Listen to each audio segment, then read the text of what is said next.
Bonjour, mon nom est Mélissa, je suis libraire jeunesse pour la librairie Monet et aujourd'hui je vais vous présenter les incontournables pour le mois d'avril. Donc le premier, je vais commencer avec un album qui est Pétoche, le poussin froussard. Donc Pétoche, c'est l'histoire d'un poussin qui, par un malheureux facteur de circonstance, va se retrouver à avoir une noisette qui va lui tomber sur la tête. Je vais vous montrer les images. Donc c'est lui, notre petit poussin froussard. Et dans le fond, cette noisette-là va causer tout un émoi. Parce que, voyez-vous, Pétoche croit que la noisette qui lui est tombée sur la tête, ça signifie que c'est la fin du monde. Donc, il se met à courir et Pétoche va, dans le fond, ramasser un paquet de gens sur sa course et c'est là que ça devient intéressant. Donc, la première personne qu'il va rencontrer, c'est Lico, qui est un coq qui fait de la musculation avec Monsieur Canard. Et dans le fond, Pétoche va arriver et va lui dire « J'étais en train de picorer et POC! Une noisette m'est tombée sur la tête. Un morceau de ciel m'est tombé sur la tête. C'est la fin du monde, je cours prévenir le roi. » Et notre coq va répondre « C'est pas croyable, mais si tu le dis, c'est que c'est vrai, je te suis. » Donc ça va être... il y a plusieurs personnages qui vont s'ajouter. On a notre dindon américain qui va se rajouter et lui, son affirmation va être « Ah, j'étais sûr que ça finirait par arriver. Je viens avec vous. » On a notre Bernadette la chèvre qui va dire « Mais c'est pas possible, mais je viens avec vous. » Et finalement, on a notre cochon, qui est Monsieur Jambon, qui va dire « Je le savais. Personne ne m'a rien dit. J'étais sûre qu'on m'a caché quelque chose. Je viens avec vous. » Donc, le discours qu'on sent avec ces personnages-là, au fond, c'est un discours un peu... ça va adhérer à certaines valeurs, ça va un peu dans le sens qu'eux autres avaient compris la chose, et sans se poser de questions, ils vont carrément suivre notre poussin. Il est à noter aussi que notre poussin, de plus il va rencontrer de gens et plus son expression change. Il devient vraiment galvanisé. On sent qu'il est vraiment de plus en plus en colère. Ce qui est un peu absurde, puisqu'il est supposé avoir peur de ce qui se passe. Bon. Nos personnages vont tomber sur quelqu'un, c'est-à-dire Lupo, hein? Oui, Lupo le loup, qui fait de la philosophie. Notre loup, il est rusé, il est fin stratège et il va voir qu'en fait, il peut carrément utiliser la situation dans laquelle nos personnages sont pour en tirer profit. Donc, il va aller voir nos personnages juste ici et il va leur demander, bon, qu'est-ce qui se passe dans un premier temps? Et il va faire, oh, mais ça tombe bien, je connais le roi, je connais les ministres, ils vont se rassembler à un endroit et je vais vous montrer où est-ce qu'ils sont. Donc, nos personnages, encore une fois, sans se poser plus de questions, sans analyser, vont simplement se dire « Ah, ben c'est beau » et ils vont aller juste ici. Et donc, on voit que c'est des carnivores. Et de nos amis, il n'en reste absolument rien. Donc, l'idée derrière l'histoire de Pétoche, c'est vraiment l'idée que quand on n'analyse pas une situation et qu'on prend pour acquis quelque chose sans faire de recherche et qu'on adhère à certaines valeurs, ben, ça peut nous nuire en fait. Il y a toujours des gens pour qui le manque d'éducation, le manque d'information, l'espèce d'idée un peu conspirationniste, ça va nuire dans le fond. Donc on a toujours des gens qui vont en tirer profit, des gens qui sont un peu plus habiles et qui vont voir ça, c'est une faiblesse à exploiter finalement, donc ça va devenir un peu fructifiant finalement. Donc j'aime vraiment beaucoup l'histoire de notre Pétoche le poussin, il y a façon de l'utiliser auprès de nos petits amis. C'est vraiment l'idée de faire attention, de regarder les sources, de réfléchir aussi à ce que la personne nous dit, est-ce que ça a du sens ou non, de ne pas sauter aux conclusions non plus. Donc il y a vraiment plein de façons de parler de la désinformation avec l'album de Pétoche. On va tourner pour les romans, donc on a April et le dernier ours, qui est juste ici. Nous sommes en Norvège, donc on n'est vraiment pas dans un territoire qu'on voit souvent en littérature jeunesse. Donc on est avec April, son père est climatologue, c'est un spécialiste sur la question et il va avoir un mandat de la Norvège, du gouvernement norvégien pour aller vivre sur l'île des ours, qui est une petite île au nord de la Norvège et qui n'est pas très loin du cercle polaire en fait. Donc on parle d'un territoire qui est assez... inhospitalier, il n'y a vraiment rien là-bas, il n'y a pas de végétation, il n'y a personne, il n'y a pas homme qui vivent, sauf les deux cabanes où est-ce que nos deux protagonistes vont se retrouver, donc April et son père. Pour April, ce serait l'occasion pour elle de renouer avec son père qui s'est jamais remis du décès de sa femme, mais malheureusement, il est vraiment pris par les données qu'il doit soumettre dans des rapports à tous les jours. Donc sa tâche, elle est importante. Et après, elle se retrouve encore une fois toute seule, laissée à elle-même. C'est une petite fille qui adore être dans la nature, être à l'extérieur. On sent que le plein air, c'est important pour elle. Elle va faire la connaissance, en fait, de Ours, qui est sur la page couverture juste ici. C'est un ours polaire. Et en théorie, il ne devait pas avoir d'ours sur l'île des ours, sauf à une époque où la banquise permettait le déplacement des populations d'ours. Donc lui, il est vraiment piégé sur l'île, il est maigre, il a faim. On ne sait pas exactement qu'est-ce qu'il fait là. Et après, c'est un peu la tâche qu'elle va vouloir faire, c'est trouver l'origine, qu'est-ce qui s'est passé avec cet ours-là, d'autant plus qu'il est blessé, il a un amas de plastique à une patte, donc elle va en prendre soin, elle va amener certaines des vivres, dans le fond, pour le nourrir. On s'entend que c'est pas simple de nourrir un ours polaire qui a beaucoup de besoins. Fait que c'est vraiment une histoire d'amitié. On peut pas dire que c'est un roman où il y a énormément d'action, c'est vraiment plus coulant. Les illustrations sont magnifiques, vraiment c'est très très beau. Et c'est vraiment de parler de nature, de notre planète qui va pas bien, du lien qu'on a avec les animaux, le devoir aussi qu'on a envers eux de restaurer les milieux. Donc un bel outil pour parler des enjeux climatiques. On n'en a encore pas beaucoup, mais on sent que ça devient plus important en littérature jeunesse. Donc lui en fait partie, donc allez voir. La théorie du poisson, qui n'est pas exactement un roman. En fait, c'est plutôt plusieurs petits morceaux ramassés les uns avec les autres. Donc, en fait, c'est un personnage, un jeune garçon, qui apprend à faire de la pêche avec son grand-père. Et à chaque morceau, va nous amener une morale. Donc, je vous donne un exemple. Juste ici. Donc, la leçon numéro 5. La vie se renouvelle continuellement. Inutile d'essayer de revivre un moment agréable qui vient de passer. Je dois plutôt accueillir le suivant et être reconnaissant. Donc, on a ce genre de petite morale. Donc, on a une mise en contexte de la situation et ensuite la petite morale et on a une illustration pour chacun d'eux. Donc, il y en a une vingtaine. C'est rigolo, j'en ai pas souvent des comme ça. Et il nous vient du Québec, donc c'est la maison Soulière. Donc, parler de la patience, de l'expérience, prendre son temps.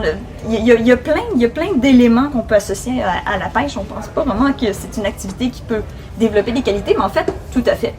C'est aussi une occasion de voir un peu justement le savoir que nous lèguent les générations d'aînés qui ont plus d'expérience que nous. Donc, c'est bien de faire le parallèle avec la jeunesse. Donc, vraiment un petit livre qui est très agréable et qu'on peut utiliser autant comme un outil que simplement pour le plaisir de la lecture.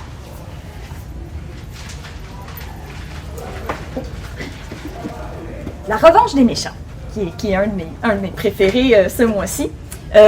Donc, j'ai vraiment un gros coup de cœur pour les contre-stéréotypes, les anti-héros, l'univers des contes réinventés, et c'est exactement ce qu'on a ici, donc avec la jolie page couverture. On est dans une ville avec deux personnages principaux, donc on a Lissy. On a Lissy qui est une jeune fille au tempérament assez impétueux. C'est une jeune fille qui pique des colères assez facilement. Elle a un problème avec cette pilosité aussi, donc elle dit qu'elle se rase assez souvent. Pourtant, c'est une jeune adolescente, elle ne devrait pas avoir ce genre de problème-là, mais en somme. On a aussi Hachem, qui est un de mes rares personnages du Moyen-Orient, donc si ma mémoire est bonne, il vient de l'Iran. Lui, il est hyperactif, il ne sait pas contenir son énergie, c'est quelqu'un qui est très impulsif, qui parle tout le temps, et donc les deux personnages ont des difficultés à l'école. Ça commence comme ça, mais on se rend compte qu'en fait, derrière les comportements, il y a peut-être quelque chose d'un peu plus magique. Donc, nos deux héros vont voir sur un lampadaire une affiche qui va leur dire « Vous avez des problèmes de tempérament, vous avez des difficultés à gérer votre colère, on vous propose une solution, venez nous rencontrer. » Mais en fait, cet endroit-là, c'est un groupuscule un peu nébuleux de gentils. Mais gentils, je dois mettre les guillemets, c'est pas des gens qui sont forcément aimables, c'est vraiment le terme général qu'on donne pour désigner les héros des contes. Donc, les gentils, et on réalise qu'en fait, avec ces ateliers-là, ils veulent trouver les héritiers des méchants de contes et les transformer en gentils, façon de parler. Donc, c'est vraiment une guerre entre un clan et l'autre. Et ce qui est vraiment chouette avec ce livre-là, c'est que l'auteur a vraiment fait beaucoup de recherches. Donc, on voit les contes originaux. Donc, avant que Disney apporte son lot de censure, ce genre de choses-là, avant que les contes soient vraiment uniquement d'un point de vue des gentils, on a certains contes où on voyait qu'en fait, les gentils étaient parfois très cruels dans leur façon de punir les méchants et que parfois, en fait, la notion de bien et de mal, elle est assez floue. Il y a aussi l'aspect historique selon lequel les nobles étaient en fait les héros des contes. Donc c'est l'aristocratie contre les gens du peuple. On glorifie l'aristocratie, les gens qui sont riches, les gens qui sont beaux, des valeurs comme la gentillesse. Fait qu'on vient vraiment démystifier certains éléments de conte. C'est vraiment très intéressant la manière que c'est monté. Donc on vient encore une fois jouer avec les contrastes. On a par exemple la Reine de Cœur qui est une femme très costaud, très forte et pourtant tellement altruiste. On a également Blanche-Neige, qui est une descendante de Blanche-Neige qui est juste ici, très superficielle. Elle a fait énormément de chirurgie parce que la seule chose qui est importante finalement, c'est le physique, c'est le paraître, c'est d'être conforme.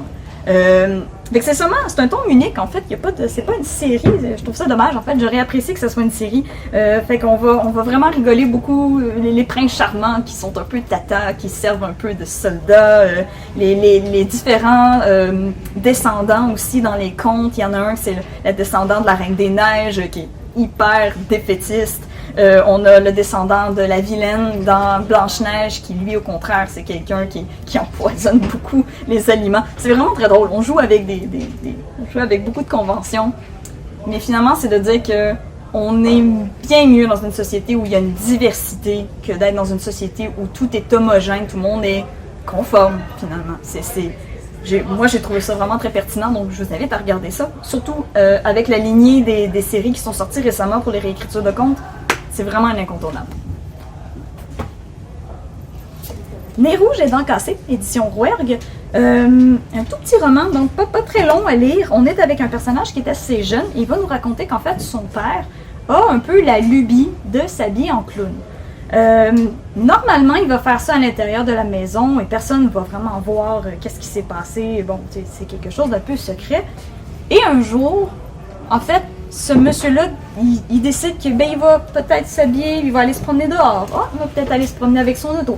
En fait, progressivement, ce que le monsieur veut faire, monsieur Étienne, c'est de pouvoir s'habiller comme en clown, mais tout le temps.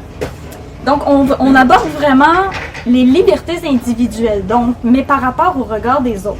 Parce qu'au fond, qu'est-ce que ça change qu'on soit habillé d'une façon ou d'une autre? Bon, en dépit de certains codes, évidemment, mettons comme les codes au travail, mais au final, ça change absolument rien pour personne qui soit habillé en clown.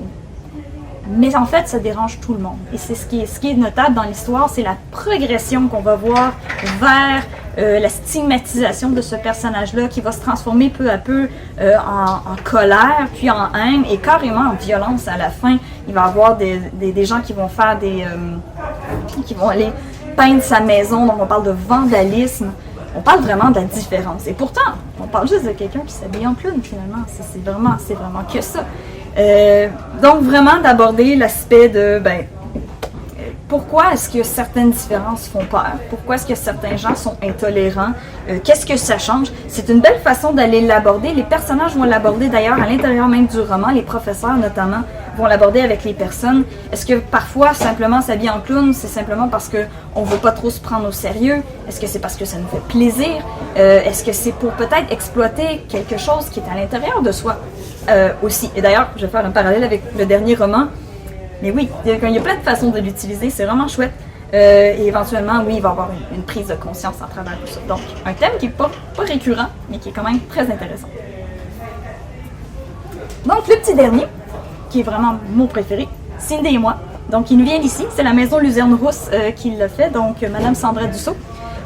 Donc, Cindy et moi, c'est l'histoire d'un garçon de 11 ans qui vit dans un petit village. Il vit en fait dans une zone avec des maisons mobiles. Donc, on va pouvoir aborder un peu la pauvreté avec ce personnage-là. Mon Dieu, son nom, c'était quoi déjà? J'ai déjà un blanc. Bon, personnage. J'ai oublié le prénom. Ce personnage-là, dans le fond, va aller dans un camp de jour. Donc, on va voir aussi tout l'absurdité des camps de jour, les chansons qui sont désuètes, les activités, c'est toujours les mêmes, les noms des campeurs. Bon. Et c'est supposé être la dernière fois qu'il va vivre ça, puisqu'il a presque 12 ans et il va aller au secondaire l'année prochaine. Donc, c'est le dernier été. À un moment donné dans l'histoire, il va avoir une activité et son propre moniteur, en fait, va le plaquer, mais tellement fort qu'il va avoir une commotion cérébrale et il va devoir être alité durant une semaine à la maison. Mais, ce faisant, il va manquer, en fait, les préparatifs pour le Noël des campeurs qui est le 25 juillet et c'est une journée où on fait un show de variété. Et là, il se ramasse tout seul. Ce qu'il va faire en fait, c'est que, petit détail, mais à la fin, dans le fond de l'année, sa professeure va avoir remis des objets à chacun de ses étudiants. Et lui va avoir reçu une cassette, donc la fameuse cassette qu'on peut renouer avec les crayons, avec une playlist des années 80, la musique des années 80. Et c'est avec cette cassette-là qu'ils vont en fait découvrir Cyndi Lauper, dont vous voyez la fameuse pose sur la couverture. C'est de là que va émerger l'idée, en fait, pour ce personnage-là, de faire un lip-sync, mais habillé en fille. Donc, vous me voyez venir, on arrive pas très loin du thème des drag queens, finalement. Mais encore une fois, un peu comme dans Nez Rouge, dans Cassé, s'habiller comme on veut est toujours au détriment du regard que les autres posent sur nous. Donc, c'est un peu ça le problème. Ben, pas le problème, mais l'enjeu qui est ici. Et donc, on va le voir, bon, bâtir son costume, penser à comment il va faire ses choses, comment les autres vont le percevoir. Et à un moment donné, en fait, il va rencontrer son voisin. Il pensait à tort qu'il y avait une sœur, ce voisin-là, mais en fait, non, c'est lui. C'est un drag queen pour de vrai, dans la vraie vie, qui s'appelle Miss Sprinkle, je crois. Donc, ce voisin-là va l'aider à peaufiner son numéro, bon, le maquillage, bon, l'attitude. Donc, c'est vraiment très, très beau. C'est la première fois que j'ai un personnage aussi jeune qui va s'essayer à ce genre d'exercice-là, de s'habiller en fille, de faire du chant. C'est vraiment sharp. Et en même temps, l'attitude que les autres enfants vont avoir envers lui, c'est ce que j'ai trouvé merveilleux. C'est qu'en fait, tout le monde a trouvé ça génial. Je veux dire, son numéro était cool, son costume il était cool, c'était bien pensé, c'était différent. Parler de ça, c'est tellement important. Je trouve ça merveilleux qu'on en aille. C'est bien écrit. Dans le roman, on a aussi certains passages où le meilleur ami va écrire. Donc, c'est un peu comme s'il avait rédigé un journal puis disait, bon, ben, c'est beau, attendez une minute, je vais vous donner plus de détails parce que c'est pas tout à fait comme ça que ça s'est passé, en fait. Donc, c'est vraiment très joyeux. Je vous invite vraiment à regarder ça de plus près. C'est vraiment un roman assez formidable. Donc, ça conclut pour moi pour aujourd'hui. Donc, c'était les incontournables pour le primaire, pour le mois d'avril. Donc, je vous invite à revenir nous voir le mois prochain. Bonjour à tous, Marie-Pierre Duquette, libraire secteur jeunesse à la librairie Monet. Aujourd'hui, je vous présente les incontournables en fiction primaire pour le mois d'avril. Donc, on débute avec Comment le lion est devenu roi aux éditions Frimousse de Maxime de Rouen. C'est un livre qui est très drôle. On commence avec deux oiseaux qui vont recevoir par hasard, un beau matin, des équipements tombés du ciel. Alors, il y en a un des deux qui va recevoir les équipements d'un chevalier et l'autre, les équipements d'un roi. Vont se vêtir de ces équipements et décider de prendre un rôle bien au sérieux. On va les suivre à travers toutes sortes de péripéties. Ils vont rencontrer un sorcier qui va les envoyer au fond de l'eau. Ils vont devoir libérer une sirène, toutes sortes d'aventures pour en arriver à répondre à la question du titre, en fait. Comment est-ce que le lion est devenu roi? Donc, on a une belle chute surprenante à la fin. Ce sont les deux personnages qui se tannent, en fait, se lassent de leur rôle et qui préfèrent catapulter leur costume pour vivre une vie plus tranquille. Donc, ils vont installer les équipements du roi et du chevalier dans une catapulte. Et c'est le lion qui va recevoir le tout sur la tête. Je poursuis avec Le cul du coq de Michael Escoffier. Superbe petit bijou aux éditions 2. Donc, on est dans l'humour, c'est du Escoffier à son meilleur. On a des petits proverbes inventés dans lesquels on va mettre à l'honneur une lettre et sa présence dans le mot, avec un petit jeu de mots pour retenir peut-être un peu l'orthographe, mais surtout pour rigoler et avoir du plaisir. Je vais vous en lire un par exemple ici. Au royaume des terriens, les extraterrestres ne manquent pas d'air. Alors, on voit que c'est la lettre R qui est mise en évidence dans les mots, puis il y a le petit jeu de mots de ne pas manquer d'air. Donc, c'est très rigolo, ça permet de jouer avec les mots, de jouer avec l'orthographe. Les illustrations sont superbes aussi, très drôles. Une belle recommandation. Je poursuis avec Un jour, j'ai eu un problème de Kobi Yamada. Encore une fois, un chef-d'œuvre. Donc, c'est un petit garçon qui se trouve face à un problème. Le problème va le poursuivre. Il est représenté par un nuage noir. Ça va devenir une énorme tempête. Les illustrations sont très parlantes. Puis, on va voir comment ce petit garçon-là va chercher des solutions pour apprivoiser son problème, pour le résoudre. C'est vraiment un album très parlant à tout âge. Parler d'anxiété pour parler de faire face à l'adversité aussi. Une belle portée philosophique. Je poursuis avec 31 boîtes aux éditions La Partie. Ici, on a un livre très original, très particulier pour tous les enfants un peu curieux. Donc, on nous présente toujours cette question-là. Qu'y a-t-il dans cette boîte? On fait des prédictions, on imagine et on tourne la page pour avoir la réponse. Ce qui est intéressant, c'est que, bon, ici, on a une tablette de peinture et au lieu de donner ça comme réponse, on dit « un artiste en herbe ». Alors, il y a vraiment moyen de faire des inférences, de construire des phrases autour de tout ça. C'est vraiment une belle petite mine d'or. Qu'y a-t-il dans cette boîte ici? Je vous en montre un autre. C'est amusant de le faire aussi à plusieurs parce que chacun va dire des éléments différents. Un voyage au bout du monde. Donc, vous voyez, on ne dit pas tel quel une collection de papillons. On va un peu plus loin. Donc, on va devoir interpréter la réponse. Je vous en montre un dernier. Qu'y a-t-il dans ces boîtes? On aurait envie de dire une pizza. Un match à la télévision. Beau petit livre à découvrir en groupe. Je poursuis avec l'histoire merveilleuse du tigre amoureux. Ici, on a un conte chinois qui est vraiment très envoûtant, surtout par ses illustrations. Je vous en démontre quelques-unes. On a une petite partie à la fin qui nous aide aussi à faire un parallèle avec La Belle et la Bête, qui est un conte qu'on connaît davantage. Donc, c'est l'histoire d'une jeune fille très jolie, très appréciée de tous, qui vit avec ses parents. Son père va être faussement accusé et mis en prison où il va mourir.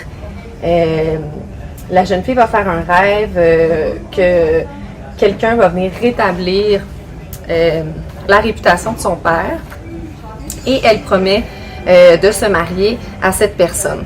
Le problème, c'est que l'être qui va venir réparer la réputation de son père est un tigre. Donc, elle va accepter de se marier avec le tigre, de passer sa vie avec lui. Le tigre va finir par la quitter, craignant qu'elle soit pas heureuse. Puis, elle va se laisser mourir en attendant le retour du tigre. Donc, c'est vraiment une histoire, comme je disais tout à l'heure, très envoûtante, avec de très belles illustrations, des beaux parallèles à faire avec La Belle et la Bête. On poursuit avec le Wawazo. Ici, on a une œuvre vraiment originale. Au début, on nous présente une courte histoire. C'est la jeune Emma. Quelques pages de texte comme ça ici. C'est la jeune Emma qui se retrouve dans une clairière, va rencontrer un vieil homme. Elle voit des choses un peu étranges. Elle voit au loin un cerf qui semble avoir des mains sur la tête. Puis elle discute avec ce sorcier. Puis il lui dit « Ah, mais voyons, tu connais pas ces créatures-là. Ok, tu connais pas ça, tu connais pas ça. » Et va lui offrir ce livre pour lui dire, ben, je pense que tu as des choses à apprendre, donc il faudrait peut-être que tu regardes le monde différemment. Je t'offre ce guide pour t'aider à découvrir le monde. Alors, dans le livre, ensuite, nous avons la présentation de plusieurs portraits de créatures imaginaires qui sont toujours la combinaison de deux animaux ou même parfois il y a même la combinaison d'une tomate avec autre chose. Alors, la plupart du temps, c'est des animaux, mais on a quand même des trucs un peu plus originaux. Donc, il y a une partie aussi qui est assez trompe-l'œil. Dans celui que je viens de vous montrer, on voit un mouton dès le départ, mais il y a aussi un chat pour faire le museau, et c'est le moucha. Alors ici, on va faire la description de l'animal, d'où il vit, d'où il vient, ses comportements, etc. Ici, par exemple, on a le loup-phoque. qui a dans la bouche un phoque et au premier regard, on voit un loup. Donc, c'est vraiment un bestiaire créatif. Ici, l'élédon. Donc, un éléphant et un dindon mélangés. C'est vraiment chouette. J'essaie de... Ah, la flyre ici. Donc, fleur et lyre de mélanger. J'essaie de vous montrer la tomate. Ah oui, la tomate étoile. La tomate étoile, oui, c'est ça. La tomate étoile qui est une petite ballerine. En fait, quand on tranche la tomate, elle se met à danser dans une assiette. C'est vraiment très original. Ça nous permet de s'évader dans l'imaginaire. On y va avec Où est allé grand-papa chez Québec Amérique par Jocelyn Boisvert. Ici, on a un livre sur le deuil. Ce que j'aime beaucoup de ce livre-là, c'est que on va faire place à toutes sortes de phrases qu'on peut entendre au moment du départ de quelqu'un, quand on se questionne, enfant, à savoir où est cette personne-là. Ah, il est parti dans le ciel, il est 6 pieds sous terre, il est dans ton cœur, il est dans tes pensées, il est dans nos mémoires. Donc, c'est un petit garçon qui va poser cette question-là à toutes sortes de gens et qui va avoir toutes sortes de réponses. Puis il va s'imaginer avec chacune des réponses qu'il reçoit, bien, où est son grand-papa, qu'est-ce qu'il fait à ce moment-là, en faisant aussi un bel éloge à son papy, donc en nommant souvent beaucoup de ses qualités, en disant, s'il était à cet endroit-là, il doit être en train de faire ça parce qu'il était très comme ceci ou comme cela. Donc, je trouve vraiment que c'est une belle façon d'aborder le thème du deuil, le thème de la mort avec les enfants, puis de répondre en fait à différents questionnements ou à différentes phrases que l'enfant peut avoir entendues autour de la mort. Magnifiquement illustré en plus. Ensuite, Un léger goût de mangue, le nouveau de David Ekali. Très original, celui-là aussi. Un jour, quelque chose d'énorme tombe dans le jardin. C'est comme ça que ça commence. Et puis, chacun va venir analyser la situation avec son regard. On va avoir le chef des armées, on va avoir un architecte, on va avoir toutes sortes de personnes avec leur rôle différent dans la société, l'inventeur, on va avoir le philosophe. Chacun va venir partager sa théorie sur cet objet particulier qui vient de tomber. Donc, ça va amener la discussion, ça va amener des opinions différentes avec des illustrations très originales. Et puis, finalement, il y a un enfant qui va tout simplement aller goûter, cet élément-là. Et puis, tout le monde va se réunir pour prendre sa part et avoir envie aussi de prendre un morceau de cet énorme objet qui était à la base un problème et qui finalement ne sera plus rien parce que tout le monde va avoir mangé une partie. Très beau livre, encore une fois avec une portée philosophique, très bien illustré aussi par Marco Soma. On y va avec Moon. Je pense que c'est mon préféré, dans mes préférés ce mois-ci. C'est un jeune garçon qui est différent. Donc, on le décrit comme s'il était tout emberlificoté dans ses mouvements, comme s'il était toujours attaché une corde autour de lui, dans sa façon de se déplacer, de s'agiter. On voit qu'il est différent et qu'il a de la difficulté à trouver sa place, bien entendu, dans la société. Donc, on va suivre son parcours. Tout est pas dit dans ce livre-là. C'est ça qui est intéressant. On dirait qu'il y a la place à seulement interpréter que, bon, il est différent. Qu'est-ce qu'il a exactement, le petit garçon? C'est difficile à dire. Puis, il va trouver sa place en faisant la rencontre d'une jeune fille dans la forêt. Il va la sauver avec l'espèce de cordon qui lui fait des nœuds aux pieds, qui lui fait des nœuds aux doigts. On dit aussi qu'il a des papillons dans les doigts parce qu'il bouge toujours ses mains. Et puis, quand il va revenir avec cette jeune fille-là, le reste des enfants auront un autre regard sur lui. Donc, c'est vraiment un livre sur l'acceptation. C'est un livre sur le fait que chacun a sa place parmi nous, qu'il suffit de changer un peu notre regard pour faire la place à tout le monde. Je continue avec Tancho. Ici, on a une belle histoire pour rendre hommage à Yoshitaka Ito. C'est inspiré d'une histoire vraie, donc c'est à propos de l'île de Hokkaido sur laquelle on retrouvait des grues. D'ailleurs, Tancho, c'est ce que ça signifie en japonais. Et c'est un jeune garçon qui va vraiment s'attacher à ces oiseaux-là et qui va faire en sorte, au fil des années, de les nourrir, de s'assurer qu'elles reviennent. Elles vont commencer par être seulement qu'un couple, puis elles vont revenir en très très grand nombre. Et encore aujourd'hui, il y a un refuge qui existe où on a ces grues qui viennent exactement à l'endroit où ce personnage a pris le temps de prendre soin de la nature à travers les saisons. C'est sa fille qui a repris le flambeau de prendre soin de ces oiseaux après sa mort. C'est vraiment une superbe histoire. Les illustrations sont douces, sont vraiment très jolies, très réalistes aussi. Donc, c'est souvent intéressant d'aller voir des histoires comme ça qui sont entre la fiction et la réalité parce qu'il y a quand même des éléments de fiction qui ont été ajoutés. C'est inspiré de l'histoire vraie, mais il y a quand même des éléments ajoutés. Puis, on a un petit guide de la lecture aussi à la fin de l'œuvre qui nous permet d'enrichir nos connaissances. C'est aux éditions des éléphants par Luciano Lozano. Je poursuis avec Jacqueline. Magnifique livre sur la Seconde Guerre mondiale qui se base sur le journal d'une petite fille qui avait 7 ans à cette époque.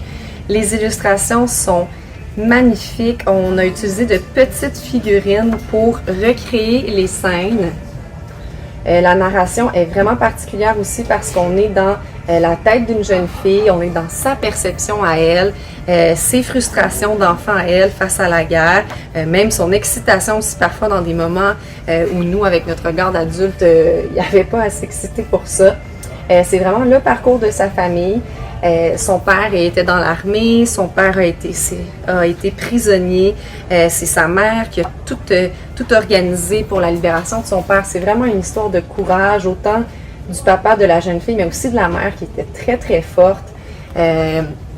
Ça nous amène aussi à voir des aspects de la Seconde Guerre mondiale, en tout cas pour ma part, que je connaissais moins parce que ils vont se rendre en Algérie où le père va être avec l'armée africaine. Donc, c'est tout un autre aspect de la guerre à découvrir. Il y a aussi un volet d'amitié à la fin parce que ils vont être accueillis chez une famille d'Allemands à la fin de la guerre. Et puis, on parle d'une amitié qui dure encore, qui a duré en fait à travers les années. On dit qu'en 2020, elles ont célébré 75 ans d'amitié. On les voit à la fin, les deux jeunes filles. C'est un livre qui est assez long, mais qui est vraiment magnifique du début à la fin. Je vous le recommande fortement. On poursuit avec Une forêt dans un verre d'eau. Ici, on a des illustrations entre la photographie et le dessin. Donc, on se base toujours sur un arrière-plan qui est une photographie, puis on ajoute du fictif un peu par-dessus. Ça fait vraiment des illustrations particulières qui nous plongent vraiment dans cet univers-là, qui m'a un peu peut-être rappelé Alice. C'est une jeune fille qui fait la narration, puis qui parle à sa grand-mère. On parle...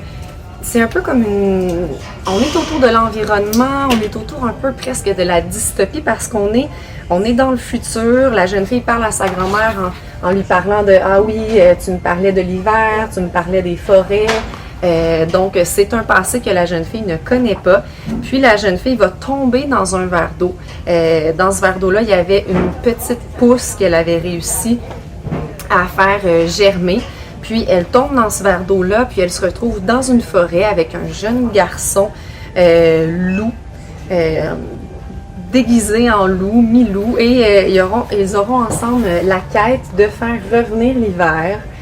Donc, ils vont parcourir cette forêt-là qui se trouve dans un univers un peu parallèle. C'est vraiment, ça porte beaucoup à réfléchir par rapport à la nature, à ce qu'on en fait, à notre futur. Tout ça avec beaucoup de place dans l'interprétation, avec des illustrations vraiment particulières. Là. Même, il y en a une, j'aimerais ça vous la montrer, où est-ce qu'il tombe à l'envers dans la forêt. C'est assez spécial. Regardez ici, dans la neige. C'est un bel hymne à la nature aussi, avec la qualité des illustrations. Ah oui, c'est celle-là ici, je ne sais pas si vous allez pouvoir voir, mais les arbres sont vraiment à l'envers, sont en train de tomber vers le ciel. Alors, un bel univers vraiment particulier, très original, autant au niveau du texte que des illustrations. La narration est très belle aussi, c'est vraiment une œuvre de qualité. Chez Seuil Jeunesse. Je termine avec 2 œuvres de Benjamin Lacombe. Celle-ci est aux éditions Soleil, la deuxième chez Albin Michel. 2 chefs-d'œuvre visuels. Ici, on a Alice le carrousel. Donc, on a une œuvre qui va s'ouvrir comme ça ici, avec des parties du texte de Lewis Carroll et des illustrations absolument sublimes. J'espère que vous voyez bien là, le pop-up qui est en train de se former là, en étoile magnifique. C'est vraiment une pièce de collection. Pour les fans de Benjamin Lacombe, de Alice, ou tous ceux qui aiment les beaux livres-objets, c'est vraiment magnifique. Et enfin, Cécité Malaga, dans un format très en longueur, avec la belle reliure ici. On a une artiste prodige, elle est funambule, qui est aveugle. Ce qui est vraiment particulier dans cette œuvre-là, c'est que dans la première partie du livre, on a le texte blanc sur fond noir et on a toujours une fine page noire qui va ici nous cacher l'illustration pendant la lecture du texte. Et ensuite, on va nous dévoiler comme ça ce que Cécité Malaga est en train de faire. Donc, ça nous fait faire tout un voyage à travers nos sens. En fait, ça nous fait vivre un peu le fait qu'elle ne voit pas. Puis, elle va avoir un accident, elle va tomber.